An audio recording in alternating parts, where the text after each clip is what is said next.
수많은 의서들이 바다처럼 펼쳐진 한의학의 세계에서 의도적으로 감춰진 듯한 구절이 하나 전해져 내려옵니다.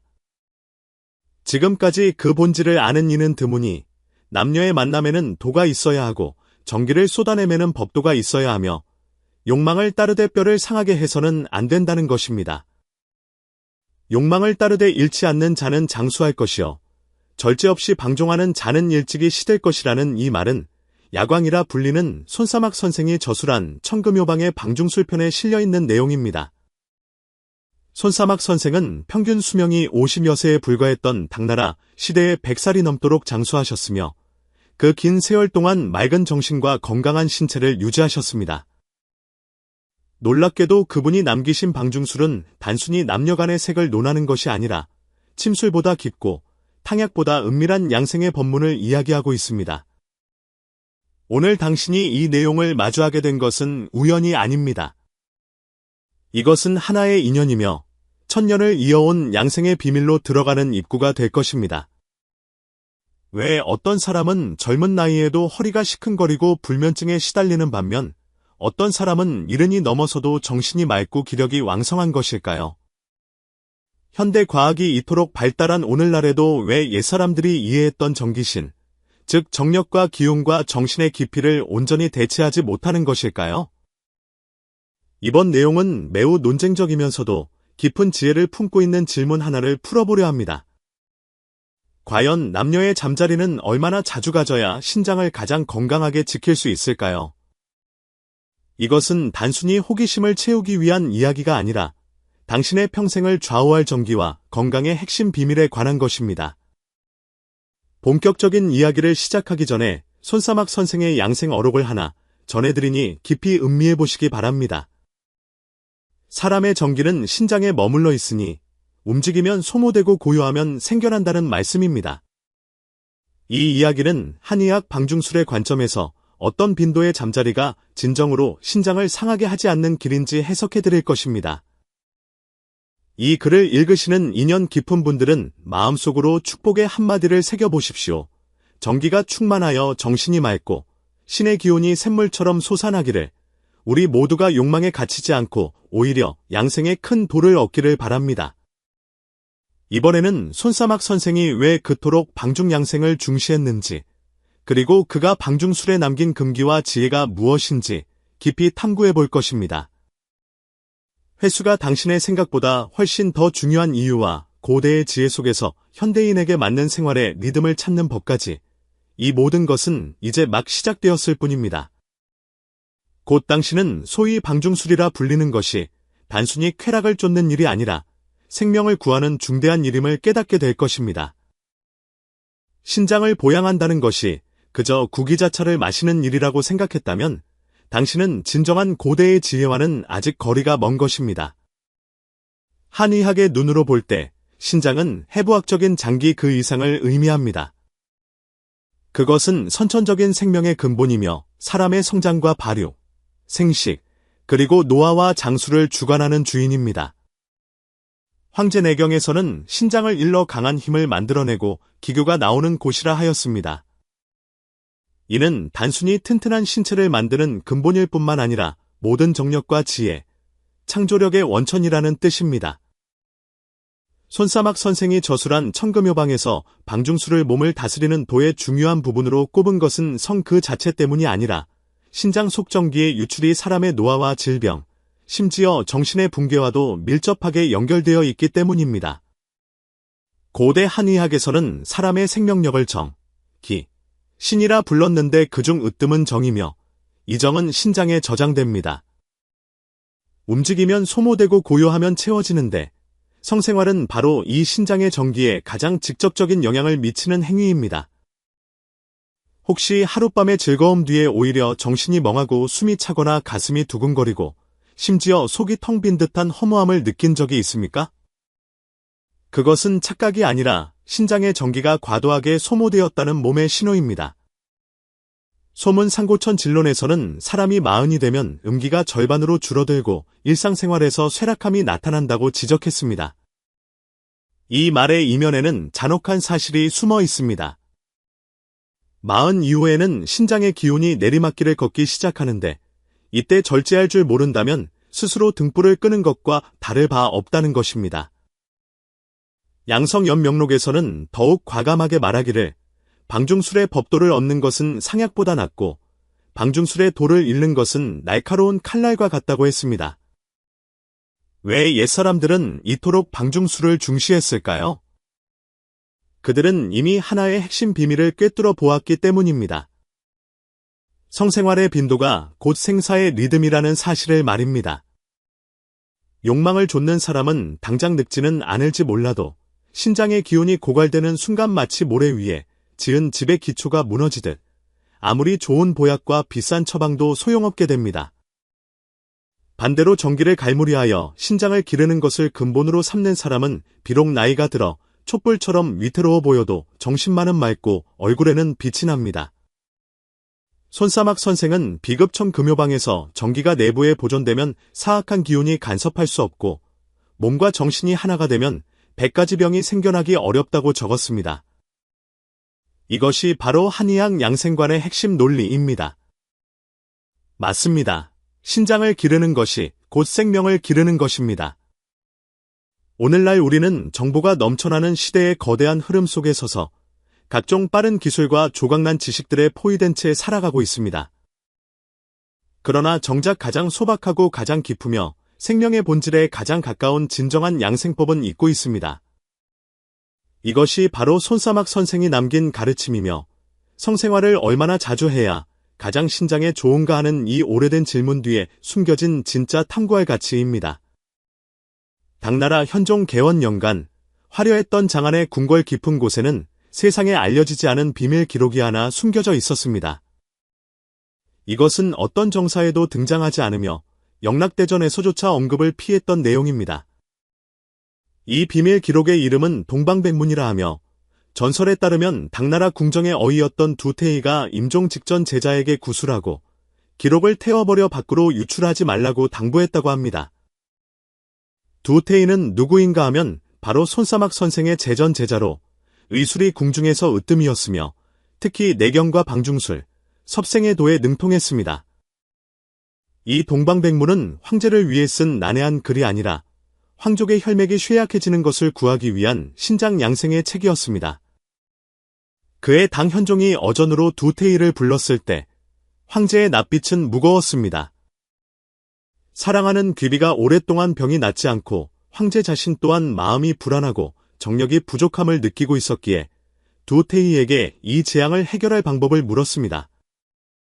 두태희는 머리를 조아리며 절을 했지만 즉시 처방을 내리지는 않았습니다. 대신 소매 속에서 낡은 두루마리 하나를 꺼냈는데 그것은 바로 스승인 손사막 선생이 직접 쓴 방중보정편이었습니다.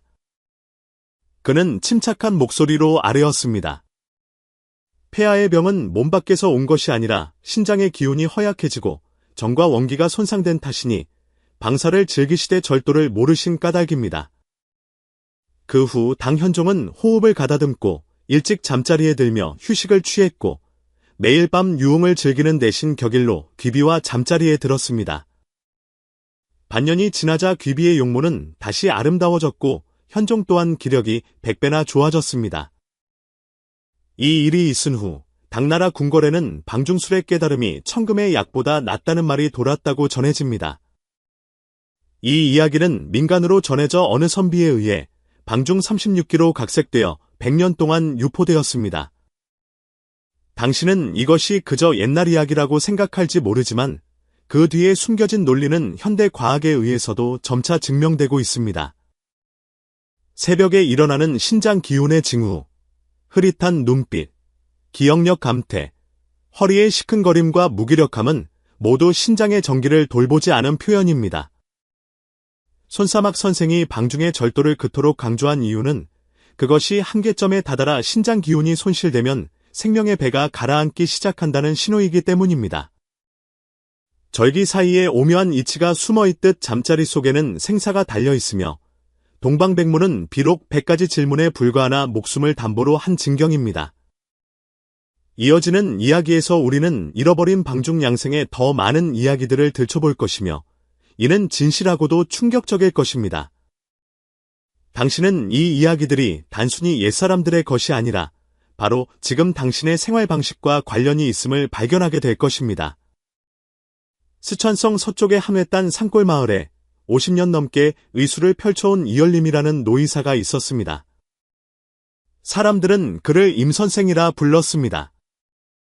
그는 젊은 시절 청두의 화서에서 의학을 배우고 민간의 의사들을 찾아다녔지만 그를 진짜 유명하게 만든 것은 의술이 아니라 그가 구해낸 한 생명이었습니다. 그가 59되던 해, 마을에 옷차림이 화려한 젊은이가 찾아왔습니다. 도시에서 온 기업가라고 소개한 그는 30 초반이었으나 온몸에 힘이 없고 허리가 시큰거리고 아프며 눈동자가 풀려있고 맥박이 실처럼 가늘고 약했습니다. 이열림 선생은 진맥을 마친 후 아무 말 없이 누렇게 바랜 태상양생결이라는 책을 꺼내 한 페이지를 펼쳐 젊은이에게 건넸습니다.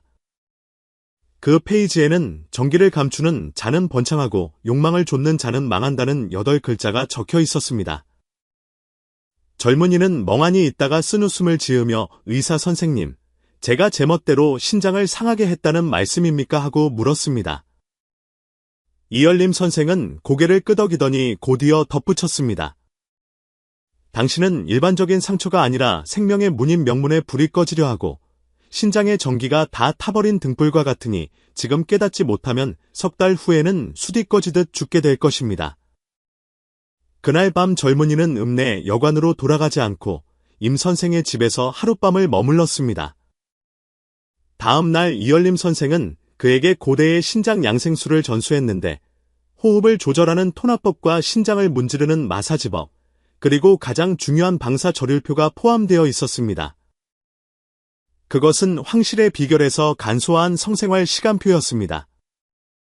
사계절에는 질서가 있고 추위와 더위에는 절도가 있으니 예를 들어 봄에는 양기가 솟아오르므로 5일에 한 번, 여름에는 화기가 왕성하므로 7일에 한 번, 가을에는 신장의 기온을 거두어야 하니 10일 이후에, 겨울에는 저장하는 시기이니 전기를 굳게 닫고 내보내지 않는 것이 가장 좋다고 했습니다. 그는 젊은이에게 경고했습니다. 당신에게 정이 없어야 한다는 것이 아니라 절제가 없어서는 안 된다는 뜻입니다. 욕정을 좇는 것은 과음하는 것과 같아 죽지 않아도 간을 상하게 하고 욕망을 좇는 것은 밤길에 등불을 끄지 않는 것과 같아 조만간 배가 가라앉게 됩니다. 젊은이는 감동하여 눈물을 흘리며 큰돈을 남기려 했으나 거절당했고 오직 그 절율표만을 가지고 돌아갔습니다. 방사의 때를 알고 절제함을 아는 것이 100가지 보약보다 낫다는 말과 함께 말입니다. 3년 후 그 청년은 편지를 보내왔습니다. 편지에는 몸이 아주 좋아져서 이제는 결혼하여 아이도 낳았으며 그 절율표를 표구하여 침실에 걸어두었다고 적혀 있었습니다. 편지 끝에는 선생님께서 제게 전기를 감추고 신장을 기르는 법을 가르쳐 주신 것은 저에게 2번째 생명을 주신 것입니다라고 쓰여 있었습니다. 여기까지 들으셨다면 성생활의 횟수가 그저 개인적인 선택일 뿐이라고 생각하십니까? 사실 그것은 날카로운 칼과 같아서 잘 쓰면 약이 되지만 잘못 쓰면 서서히 목숨을 베는 칼이 됩니다. 이열림 선생의 말은 마을에 널리 퍼졌고 사람들은 그 절율표가 사실 손사막 선생이 젊은 시절 민간에 남긴 원고 중 하나일 것이라고 수군거렸습니다. 그는 정기가 아니면 태어나지 못하고 양생이 아니면 오래가지 못하며 장수를 원한다면 마땅히 정기를 먼저 굳건히 해야 한다고 말했습니다. 이는 옛사람들의 과장이 아니라 수천 년의 시험을 거친 진리입니다. 산시성 종남산 북쪽 길, 골짜기 사이에 조용히 자리 잡은 초막이 하나 있습니다. 전해지기로는 이곳이 손사막 선생이 만년에 은거했던 곳이라 하며 사계절 내내 구름과 안개가 감돌아 마치 성경과 같다고 합니다. 그해 고민원이라는 소년이 산 아래 마을에서 위중한 어머니를 구하고자 하는 간절한 효심으로 어머니를 업고 천리 길을 걸어 의원을 찾아왔습니다. 어머니는 전기가 고갈되어 신장이 마른 병을 앓고 있었는데 얼굴은 납치를 한 듯 누렇고 맥에는 뿌리가 없어 이미 숨이 넘어가기 직전이었습니다. 산 아래의 의사들은 손을 쓸 수 없다고 했으나 누군가 은밀히 귀띔하기를 종남산 위에 야광의 후예가 있어 의술을 외부에 전하지 않지만 지극한 효심이라면 마음을 움직일 수도 있을 것이라 했습니다. 소년 고민원은 3번 절하고 9번 머리를 조아려 마침내 그 응거하던 노인의 마음을 움직였습니다. 노인은 바로 손사막 문화의 유일한 후계자로 양로도인이라 불리는 분이었습니다. 양로도인은 술 2잔을 마신 뒤 침묵하다 말했습니다. 너의 어머니 병은 약속으로 온전히 고칠 수 있는 것이 아니니 이는 방중에서 정기를 엿본 악질이나 내게 정기를 갈무리하여 원기를 되돌리는 장정회원술이라는 법이 있어 기혈을 돌릴 수는 있다. 허나 이 술법은 너의 양기로 어머니의 명맥을 보완해야 한다. 고민원은 안색이 변했으나 양로도인이 고개를 끄덕이며 말을 이었습니다. 이 술법은 방중비전에서 유래한 것으로 정기를 엿보는 법을 거슬러 전해야 하니 진정 효자가 아니면 할 수 없고 또한 이 술법을 행한 후 너는 3년 동안 정양하며 방사를 끊어야 기혈이 끊어지는 것을 면할 수 있다. 고민원은 무릎을 꿇고 길게 절하며 어머니의 생명을 잇기 위해 3년의 고통은 후회하지 않겠다고 했습니다. 그날 밤 비바람이 몰아치고 산속의 고금 소리가 울리는 가운데 노인은 회원진을 펼치고 숙술과 약탕, 도인 호흡법으로 고민원의 몸에서 나온 양의 정기를 어머니의 명문에 서서히 불어넣었습니다. 꼬박 사흘 밤낮이 지나 고민원은 기력이 다해 쓰러졌으나 어머니는 천천히 눈을 떴습니다. 뺨을 타고 뜨거운 눈물 한 방울이 흘러내렸습니다. 마을 노인들은 그것이 그들이 본 가장 신비한 생명 부여의 술법이었다고 말했습니다. 그 후로 고민원은 산속에서 3년 동안 문을 닫고 여색을 멀리하며 매일 정기를 굳건히 하는 비결을 연마하고 산정기를 머금은 약초를 먹으며 단약을 따랐습니다. 3년 후 그는 피부가 처음처럼 돌아왔을 뿐 아니라 기운은 전보다 더욱 승하여 2 눈은 횃불 같고 목소리는 종소리 같았습니다. 이 옛일은 훗날 그가 직접 기록하여 욕망을 끄는 3년, 생명을 온전히 얻다라는 제목으로 남겼습니다. 그는 책의 끝에 인생은 많이 얻는 데 있는 것이 아니라 잃지 않는 데 있으며 정기는 생명이 저장된 곳이라는 말을 남겼습니다. 이 이야기는 고대인들의 눈에 정기가 단순한 생리적 에너지가 아니라 치유와 수명 연장, 나아가 타인을 구원할 수 있는 신성한 힘으로 변환될 수 있음을 보여줍니다. 그리고 가장 경계해야 할 것은 성생활 자체가 아니라 통제되지 않은 욕망입니다. 고민원이 어머니의 생명을 연장할 수 있었던 것은 의술을 알았기 때문이 아니라 정기를 갈무리하기 위해 계율을 지키고 고요함을 지키며 마음을 지키는 대가를 치렀기 때문입니다. 이것이 바로 한의학 방중술의 정신적 핵심입니다. 저력은 억압이 아니라 에너지의 방향을 주도적으로 통제하는 것입니다. 흩어지는 것을 모으는 것으로, 소모되는 것을 기르는 것으로 바꾸는 것입니다. 명나라 가정 37년 강남 소홍의 육청산이라는 문인이 자신의 몸을 실험 대상으로 삼아 금기시되던 방중술인 비정환원, 즉 정액을 막아 다시 돌려보내는 술법을 시도했습니다. 그의 부친은 어이였는데 집안 대대로 내려오던 비법서 섭생징결을 그에게 주며 당부했습니다. 이 법은 내 머리를 맑게 하고 지혜를 밝히며 수명을 늘려줄 것이나 명심하거라. 공을 탐내지 말고 함부로 행하지 말라. 그렇지 않으면 도리어 명문을 상하게 하여 결국 불구가 될 것이다. 육청사는 진사 출신이었으나 몸이 약하고 병이 많아 과거 시험이나 잠자리 후에는 늘 어지럼증과 이명, 사지 무력감에 시달렸습니다. 그는 처음에 공부로 인한 피로라 생각했으나 부친이 신장의 기운이 허약하고 근본이 비어있음을 지적하자 문제의 근원이 정액을 과도하게 쏟아낸 것에 있음을 알게 되었습니다. 그날부터 그는 섭생징결에 따라 매일 새벽 자시에 일어나 45분간 단전호흡을 하고 눈을 감고 정신을 집중하여 명문의 불을 안으로 관찰했습니다. 7일에 한 번씩 잠자리를 가지되 사정하지 않고 정신을 잊지 않는 수련을 하여 여인을 가까이 하되 쏟아내지 않고 정기를 신장으로 돌려보냈습니다. 그는 일기에 처음에는 기가 막혀 통하지 않고 심장의 화기가 위로 치솟아 가슴이 답답하고 불안했으나 석 달이 지나자 호흡이 구름처럼 길어지고 아침에 일어나면 2 눈이 형형하여 식권 전체가 생각할 필요도 없이 술술 외워졌다고 적었습니다. 그의 성생활 빈도는 3대 9의 리듬으로 엄격하게 기록되었습니다. 9일은 움직이지 않고 3일은 작게 움직이며 하루는 갈무리한다는 것이었습니다. 그는 자신의 몸을 성전처럼 여기고 잠자리 전에는 반드시 향을 피우고 목욕을 하며 황금 알약을 먹고 마음을 맑게 다스렸습니다. 그러다 40이 되던 날에 육청산이 강학을 위해 외지로 나갔다가 도중에 갑자기 병을 얻어 7일 동안 눕게 되었습니다. 명의를 불러 진맥했으나 병의 징후는 없고 기이하게도 신장의 벽이 허한 증상만 보였습니다. 의원은 그의 곁에 있던 누렇게 바랜 일기장을 들춰보고는 한참 침묵하다 말했습니다. 그대의 정액은 비록 쏟아지지 않았으나 정신이 오랫동안 흩어지지 않아 이 또한 벽이 되었습니다. 이 술법은 가마솥에서 단약을 연단하는 것과 같아 조금만 부주의해도 반드시 제 몸을 불태우게 됩니다. 육청사는 마침내 깨달았습니다. 욕망을 막는 방중술은 외줄 타기와 같아서 몸과 마음이 모두 막지 않으면 행할 수 없음을 말입니다.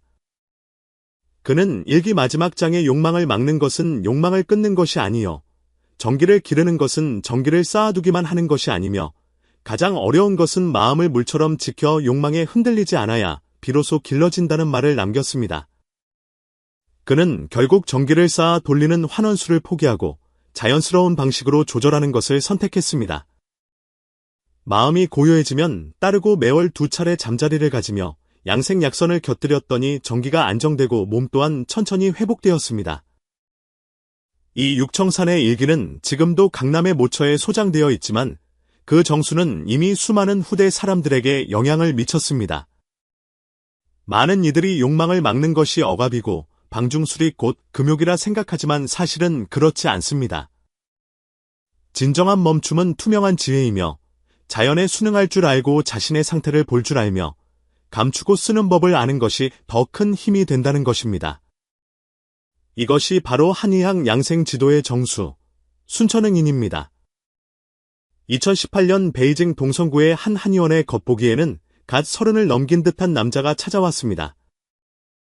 양복을 입었으나 얼굴에는 피로가 가득했고 그는 저는 병을 고치러 온 게 아니라 목숨을 구하러 왔다고 말했습니다.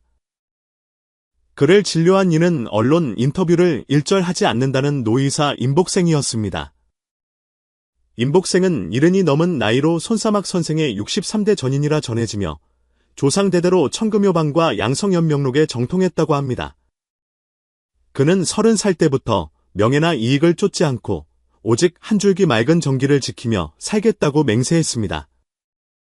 그날 남자가 자리에 앉자 임복생은 입을 열지 않고 날카로운 눈빛으로 그를 바라보았습니다. 밤에 소변이 잦고 꿈이 많으며 아침에 발기가 되지 않고 허리와 무릎이 시린데도 여전히 주 3회 이상 잠자리를 가지니 이것은 목숨을 걸고 도박하는 습관입니다. 남자는 멍해졌고 마음속에 공포가 피어올랐습니다. 신장 기능을 검사해봐도 문제가 없다는데 그냥 피곤하고 초조하고 가슴이 두근거려 불안장애인 줄 알았습니다. 임복생은 가볍게 탄식하며 말했습니다.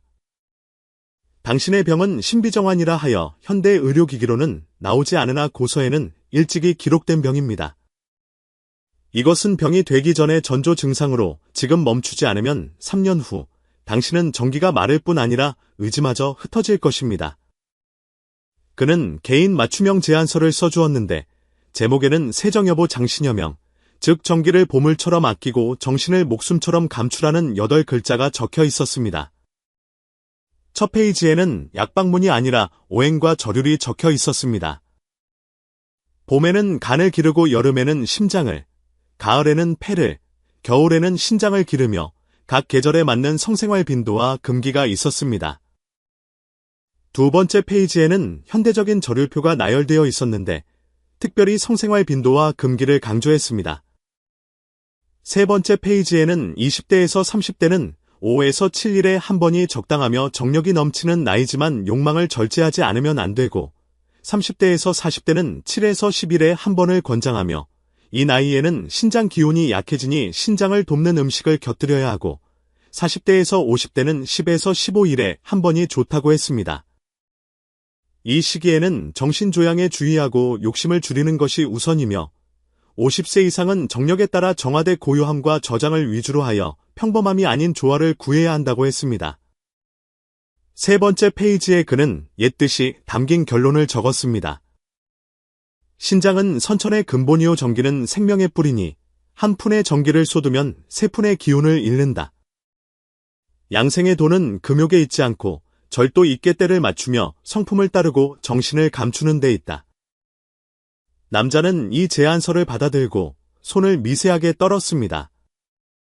그는 훗날 재방문했을 때 그날부터 내 몸을 존중하는 법을 배웠고 매번의 잠자리를 방종이 아닌 수행과 같은 의식으로 여기게 되었다고 말했습니다. 이 단락은 어쩌면 당신과 나 사이에 가장 가까운 대화일지 모릅니다.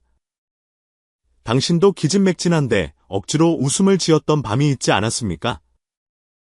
그것은 당신의 몸이 무능해서가 아니라 제발 나를 존중해달라. 더 이상 일시적인 헛된 자극과 정기를 맞바꾸지 말라고 조용히 일깨우는 소리입니다.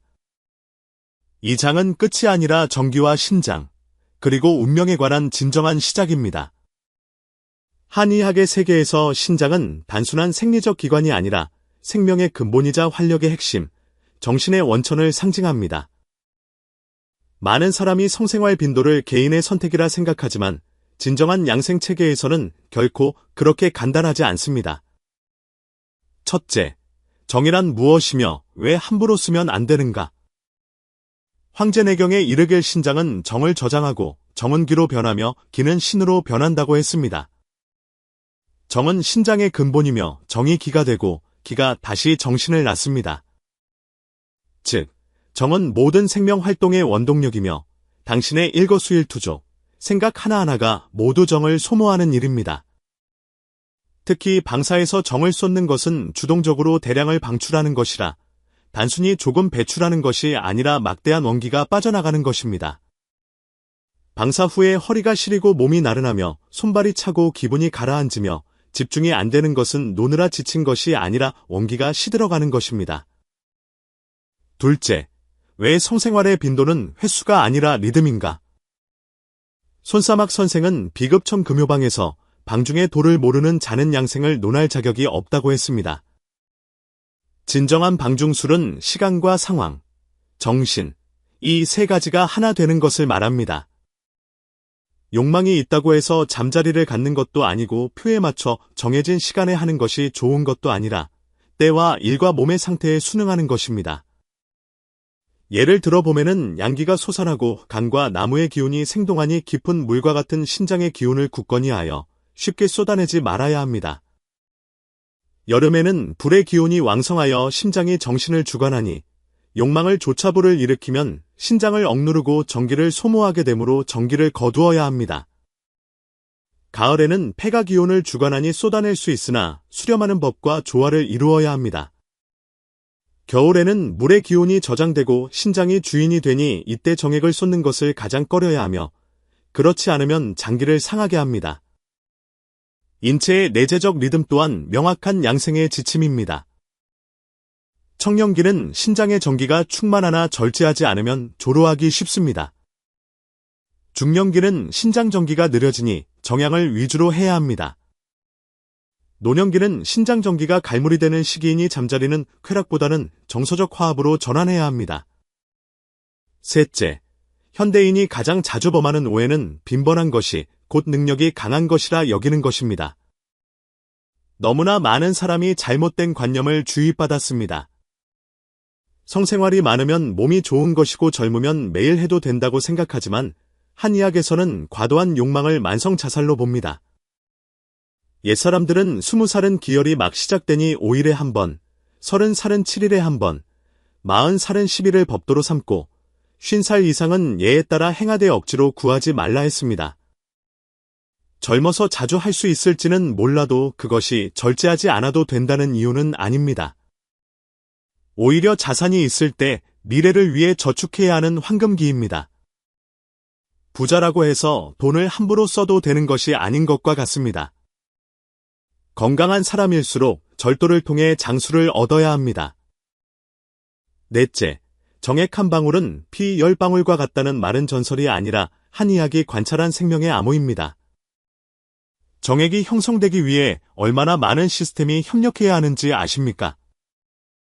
그것은 단순한 분비물이 아니라 신장, 뇌, 골수, 혈액, 기가 합쳐진 시스템 공학의 산물입니다.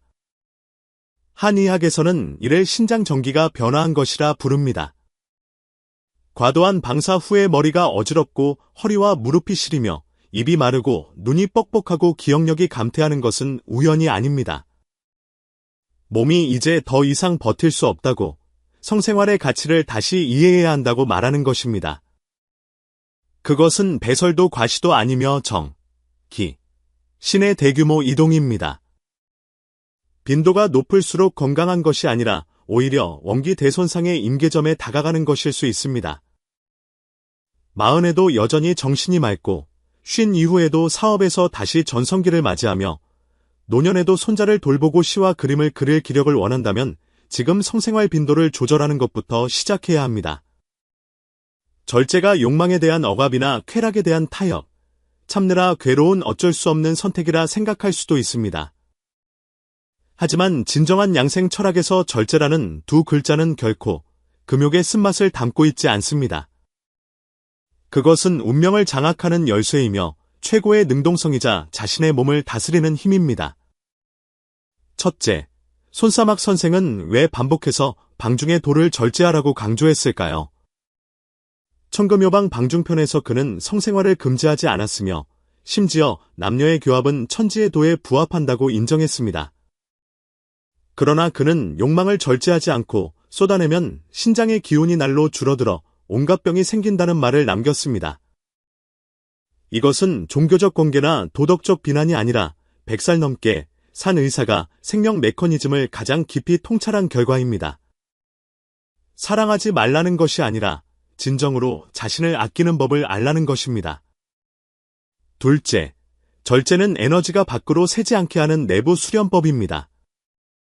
도가 체계에서 인간의 몸은 에너지 용기로 여겨지며 정은 그중 가장 유실되기 쉬운 부분입니다. 수도꼭지를 매일 조금씩 열어둔다면 당장은 느끼지 못해도 한 달 뒤 물탱크가 바닥난 것을 뒤늦게 알게 될 것입니다. 현대인이 바로 이러합니다. 무절제한 방사, 과로와 밤샘, 무분별한 음식, 거기에 정서적 소모까지 더해져 전체 에너지 시스템에서 계속 기운이 새나갑니다. 절제는 바로 댐을 막는 법입니다. 잊어서는 안 될 것은 언제 열고 언제 닫아 갈무리할지 아는 것입니다. 소문 보명 전 영론에서 말한 것처럼 방사를 삼가고 음식을 조절하며 기쁨과 노여움을 조화롭게 하고 추위와 더위를 조절하는 것이 생명을 온전히 지키는 수칙입니다. 셋째, 절제는 욕망을 끊는 것이 아니라 승화시키는 것입니다. 많은 사람이 절제를 하지 않는 것으로 오해하지만 진정한 고전 방중술에서는 절제를 색욕을 생명력으로 바꾸는 연금술로 봅니다. 어방비결에 교합하되 쏟지 않고 움직이되 흩어지지 않으면 기가 차고 정신이 편안해져 회춘한다는 구절이 있습니다. 무슨 뜻일까요? 어떤 방사 방식은 정액을 쏟지 않고 오히려 전기를 기르며 움직임 속에서 고요함을 낳는 기법입니다. 이런 방식은 기혈을 유통하고 오장을 조화롭게 하여 오히려 사람을 활기차게 만듭니다. 성욕을 승화시키는 이 지혜는 극소수만이 아는 비밀입니다. 이를 실천할 수 있는 사람은 의심할 여지 없이 방사를 수련으로 몸과 의식이 대화하는 의식으로 삼는 사람입니다. 진정으로 몸과 마음이 하나 되는 잠자리를 가진 후 온화한 기분과 명료한 생각, 심지어 힘이 솟는 느낌을 경험해 본 적이 있습니까? 이것은 환각이 아니라 정이 밖으로 새지 않고 기가 안으로 모인 표현입니다. 마치 명상이나 태극권, 기공과 같습니다. 다만 그것이 한 사람 안에서가 아니라 남녀 사이에서 일어날 뿐입니다. 넷째, 방사절율은 사실 운명을 장악하는 숨겨진 코드입니다.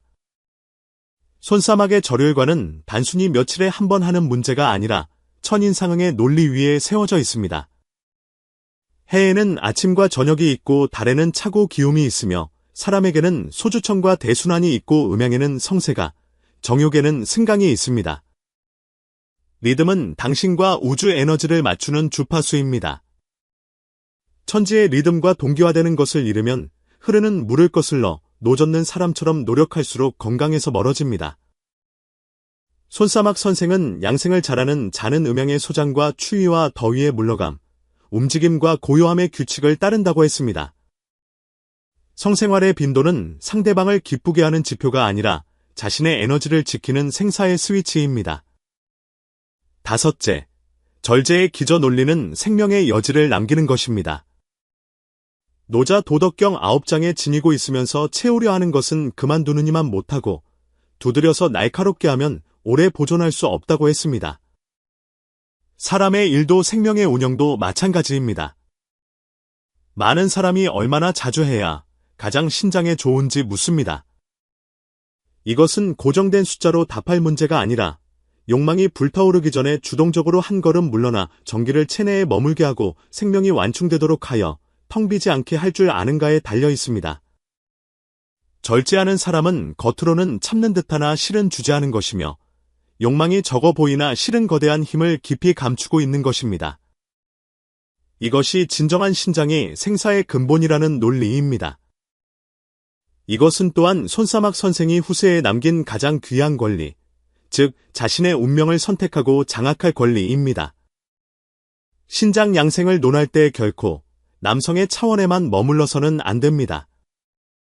사실 한의학 체계에서 여성의 신장은 생명 리듬의 중추로서 월경, 임신, 출산, 기혈, 뼈, 감정, 심지어 용모와 목소리, 성욕까지 주관합니다. 첫째, 여성 신장 기운의 운행 논리는 음속의 양을 감추고 저장하되 쏟아내지 않는 것입니다. 황제내경에 이르길 여자는 7세에 신장 기운이 왕성해지고 14세에 청계가 이르러 인맥이 통하고 태축맥이 왕성해져 월경이 때에 맞춰 내림으로 아이를 가질 수 있다고 했습니다. 이는 여성의 생식 시스템이 전적으로 신장 기운의 성세에 지배받음을 보여줍니다. 여성의 신장 전기는 남성처럼 정액으로 밖으로 배출되는 것이 아니라 내부화와 순환, 즉 월경, 배란, 성욕의 파동, 감정 기복 등으로 나타나며 이는 신장의 물과 기운, 전기가 몸속에서 조석처럼 오르내리는 리듬입니다. 둘째, 여성의 방사저륜입니다. 이 주기에 맞춰 실행하면 봄바람에 비가 내리듯 얼굴을 가꾸고 뼈를 튼튼히 하며 맥을 적시고 몸을 기를 수 있습니다. 그러나 리듬을 거스르고 빈번하게 교합하거나 감정이 조절되지 않으면 월경 불순, 성욕 감퇴, 주기 혼란, 자궁 냉증, 성교 후 우울, 심지어 불임으로 이어지기 쉽습니다. 여성 방사저륜의 4가지 핵심 시점은 다음과 같습니다. 월경 전후에는 자궁이 열리고 기혈이 허약하니 방사를 금해야 하며 이때 방사를 하면 차고 습한 기운이 침입하여 충인맥을 상하게 하기 쉽습니다. 월경이 끝나고 3에서 5일 후가 방사의 최적기로 신장 기운이 다시 오르고 기혈이 왕성해지며 음양이 화합하니 생식과 임신에 가장 적합한 때입니다. 배란기인 약 14일경은 체질에 따라 다르나 기혈이 충족하면 적절한 방사가 임신을 돕고 허약한 자는 쉬면서 저장하는 것이 좋습니다. 황체기부터 월경 전까지는 감정 기복이 있고 체온이 오르며 쉽게 화내거나 허해지니 방사를 신중히 해야 하고 방사 후 우울해지기 쉬우니 횟수를 줄이거나 정향해야 합니다. 여성의 절율 법칙은 한마디로 경맥에 열리고 다침에 순응하고 천지의 음양에 합하며 방사를 수련처럼 하고 절제를 곧 양생으로 삼는 것입니다. 셋째, 여성의 신장 허약은 남성보다 감지하기 어렵고 더 위험합니다. 여성 신어의 흔한 증상은 성욕 감퇴나 갑작스러운 증가, 생리 불순, 어두운 안색, 성생활 후 복통이나 요통, 피로, 불안한 수면, 세치, 유방 처짐 등입니다. 대다수 여성은 이것이 신장 문제라고 생각하지 않아 냉증, 불임, 조기 노화, 우울증 같은 만성질환으로 키우곤 합니다. 한의학에서는 신장이 생식을 주관하고 가니 소설을 주관하며 충인맥이 근본이라 하여 신장 기운을 돌보지 않으면 온갖 병이 생긴다고 지적했으니 여성은 정욕의 리듬과 신장의 연동성에 더욱 주목해야 합니다. 사랑은 방종이 아니라 자신의 기여를 질서 있게 안배하는 것입니다. 여성이 신장을 기르는 3가지 방법은 매일 실천할 수 있습니다. 따뜻한 물로 족욕을 하여 신장을 데우는 것으로 저녁에 생강 3쪽, 쑥 1줌, 굵은 소금 10g을 넣은 45도 물에 20분간 발을 담가 혈액순환과 자궁보온, 숙면과 신장 보양을 돕습니다. 단전 마사지는 양손을 겹쳐 아랫배에 대고 시계 방향으로 36회 문질러 아랫배의 온기를 지키는 것으로 피를 근원으로 돌리고 충인맥을 기르는 데 도움이 됩니다. 삼음교 마사지는 안쪽 복사뼈 위로 손가락 4마디 지점을 매일 저녁 좌우 3분씩 눌러주어 혈을 기르고 월경을 조절하며 신장을 보하고 정신을 안정시킵니다. 리듬은 교조적인 규칙이 아니라 천지가 여성에게 남긴 보호 법칙입니다. 리듬을 알면 여성은 노화를 늦출 뿐 아니라 매 주기마다 스스로를 새롭게 깨울 수 있습니다. 자신의 몸과 대화할 줄 안다면 건강뿐 아니라 부드럽고 여유로우며 강인한 생명의 자각을 얻게 될 것입니다. 기분이 안 좋아 친밀함을 원치 않는다고 말하곤 하지만 한의학의 통찰은 감정 차원을 넘어섭니다. 옛사람들이 보기의 정서와 신장 전기는 간접적인 영향이 아니라 경맥으로 직통하여 전신의 내부 기제를 먼저 움직이는 것입니다. 첫째, 정서적 내상은 전기를 먼저 망가뜨리는 신장 전기의 첫 번째 살수입니다. 황제내경 소문에 이르길 온갖 병은 기에서 생기니 분노하면 기가 오르고 기뻐하면 기가 느슨해지며 생각하면 기가 맺히고 근심하면 기가 가라앉으며 두려워하면 기가 내려가고 놀라면 기가 어지럽다고 했습니다. 이러한 기의 변화는 결국 신장 기온의 저장에 영향을 미치는데 공포와 놀람은 신장을 가장 상하게 하고 근심과 억압은 전기를 굳지 못하게 하며 감정이 과도하게 고양되어도 정신이 흩어집니다. 감정이 조절되지 않으면 성생활이 적절하더라도 불감증, 성교 후 공허함, 냉담함 또는 갑작스러운 흥분, 오르가슴 도달 어려움, 피로, 요통, 불면 등이 나타납니다. 이는 몸의 잘못이 아니라 정신과 전기 사이의 연결이 끊어진 탓입니다. 둘째, 왜 감정이 성생활의 질에 직접 영향을 미칠까요? 한의학에서는 심장이 정신을 주관하고 신장이 정을 저장하는데 정신이 움직이면 정이 흔들린다고 봅니다.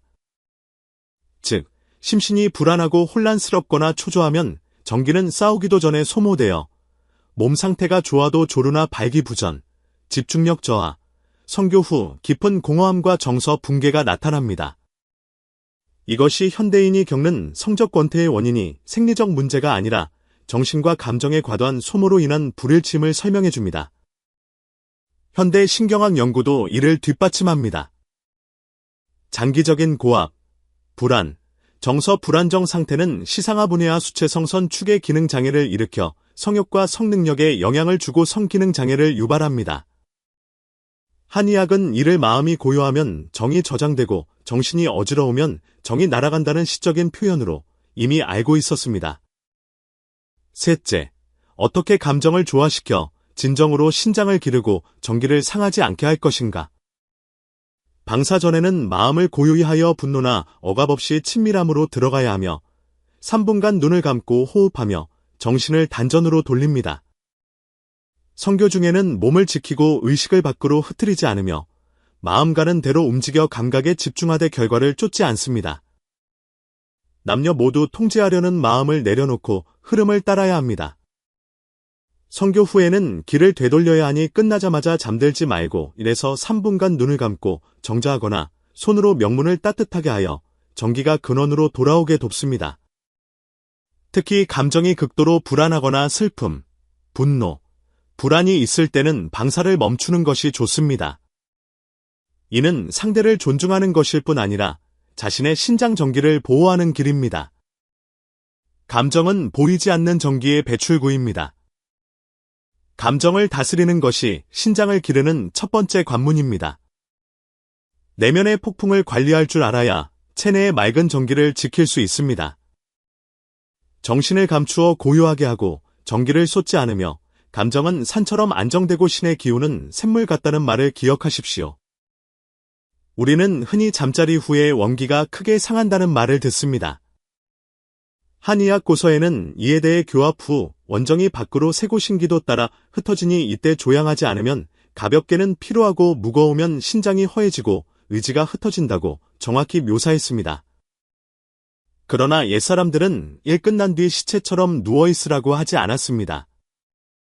그들은 이미 성교 후 기를 다시 일으키고 정기를 돌려보내는 회복술을 발전시켰습니다. 여기 간단하지만 효과적인 3가지 성교 후 회복법을 소개합니다. 남녀 모두 매일 연습할 수 있으며 방사 후에 실행하면 정이 허해지지 않고 신이 흩어지지 않으며 신장이 늘 충만할 것입니다. 첫째, 명상귀연법은 성교 후 3분간 고요히 지키며 정신을 호흡으로 돌리는 것입니다. 방사가 끝나면 눈을 감고 가만히 누워 말하거나 움직이지 말고 의식을 배꼽 아래 삼촌 단전에 두어 뱃속에서 빛의 덩어리가 천천히 회전한다고 상상하며 느리고 고르게 호흡합니다. 숨을 들이마실 때 신이 안으로 돌아온다 생각하고 내쉴 때 정이 저장고로 돌아온다 생각하며 3에서 5분간 지속합니다. 이는 들뜬 정신을 수습하고 소모된 정기를 끌어들여 방사 후 공허함이나 감정 저하를 줄여줍니다. 깊은 사랑을 나누고 격렬할수록 이 법을 행해야 하며 흩어진 기를 생명력으로 다시 모으는 비밀 열쇠입니다.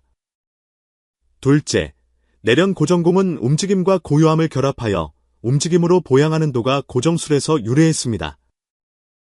남녀 모두 할 수 있으며 발을 어깨 너비로 벌리고 무릎을 약간 굽힌 채 손바닥을 비벼 뜨겁게 하여 허리 뒤 신장 부위를 덮고 시계 방향과 반시계 방향으로 각 36회 문지릅니다. 다시 손을 비벼 아랫배 단전을 덮고 호흡을 3번 고릅니다. 이는 신장 부위 혈류를 활성화하고 방사 후 신장 기운의 회복을 도우며 빈번한 방사로 인한 기력 저하를 회복하는 데 효과적입니다. 방사 후 10에서 15분 내에 하거나 매일 아침 공복에 하는 것이 좋습니다. 셋째, 소주천 기공은 혀를 맑게 하고 기맥을 회류시키는 술법입니다. 소주천은 도가 수련의 핵심으로 인맥과 동맥의 기순환을 중시하여 방사 후 흩어진 기를 다시 몸으로 통하게 합니다. 간소화된 입문법은 조용한 환경에서 가부좌나 정자를 하고 혀를 입천장에 붙인 뒤 의식을 회음부에 두고 숨을 들이마실 때 동맥을 따라 정수리 100회까지 올리고 내쉴 때 인맥을 따라 혀끝에서 단전으로 내리는 것입니다. 호흡은 실처럼, 의념은 물 흐르듯 하여 9대 18회 반복합니다. 이는 정, 기, 신의 전환을 가속화하고 성교 후 회복 속도를 높이며 조루나 발기부전, 성감 저하를 간접적으로 조절합니다. 매일 5에서 10분 꾸준히 해야 효과가 있으며 방사 직후보다는 명상귀연 후 안정을 취한 뒤 행하는 것이 좋습니다. 현대인은 성생활 자체만 알지 그 후 몸이 진정으로 필요로 하는 것이 귀연, 즉 근원으로 돌아가는 것임을 무시합니다. 이 3가지를 성생활의 일부로 여기십시오. 끝이 아니라 내면의 힘을 회복하는 시작입니다. 손사막 선생의 말씀처럼 움직임과 고요함의 법도가 있으면 정을 잃지 않고 저장하고 기르는 법을 얻으면 신이 늘 충만합니다. 진정한 강함은 한 번의 성애가 얼마나 격렬한가가 아니라 열정 뒤에 정기를 편안히 되돌리고 고요함 속에서 양기를 낳을 수 있는가에 달려 있습니다. 그것이 진정한 장수의 길이자 방중술의 가장 신비한 궁극의 지혜입니다. 우리가 절용양생을 논하는 것은 친밀한 관계를 멀리하라는 것이 아니라 천지에 순응하며 생명 리듬을 주도적으로 장악하라는 것입니다. 진정 효과적인 양생 지혜는 고서 속에 모셔두는 것이 아니라 매일 실행할 수 있는 행동 지침이어야 합니다. 여기 당신이 당장 시작할 수 있는 양생 저력의 법문이 있습니다. 첫째, 달력이 아닌 생명의 맥동에 맞춤 방사 절율표를 세우십시오. 나이, 체질, 계절, 감정에 근거하여 자신만의 리듬을 만드십시오. 20대, 30대는 5에서 7일에 한 번, 30대, 40대는 7에서 10일에 한 번, 40대, 50대는 10에서 15일에 한 번, 50세 이상은 기력에 따라 조절하되 적을수록 좋습니다. 계절 조절법으로 봄에는 만물이 소생하고 기운이 풀리니 10일에 한 번, 여름에는 심장 화기가 왕성하여 신장물을 소모하니 14일에 한 번, 가을에는 정신이 맑아지니 7에서 10일에 한 번, 겨울에는 신장이 저장하는 시기이니 가능하면 감추고 하지 않는 것이 좋습니다. 음력 15일 이후부터 그달 말일 사이에 방사를 하고 방사 후에는 찬물, 과도한 노동, 감정 기복을 피하는 것이 좋습니다. 둘째, 방사 전 3가지 준비와 방사 후 3가지 수호입니다. 전에는 따뜻한 물로 목욕하여 경락을 통하게 하고 정자 조식하여 마음을 안정시키며 황정 구기자차 한 잔으로 신장 전기를 채웁니다. 후에는 바로 잠들지 말고 10분간 누워 호흡을 고르며 찬 음식과 음료를 피하여 한기가 신장에 드는 것을 막고 수구로 관원혈을 뜸 떠서 기를 돌리고 근본을 북돋아줍니다. 셋째, 일상양생 3가지 방법입니다. 유신공은 매일 손을 비벼 허리 뒤 신장 부위를 양방향으로 36회 문질러 양기를 데우고 신장을 굳건히 합니다. 통합조식법은 방사 전후에 숨을 들이마실 때 명문을, 내쉴 때 백회를 생각하며 5분간 행하여 전기가 흩어지지 않게 합니다.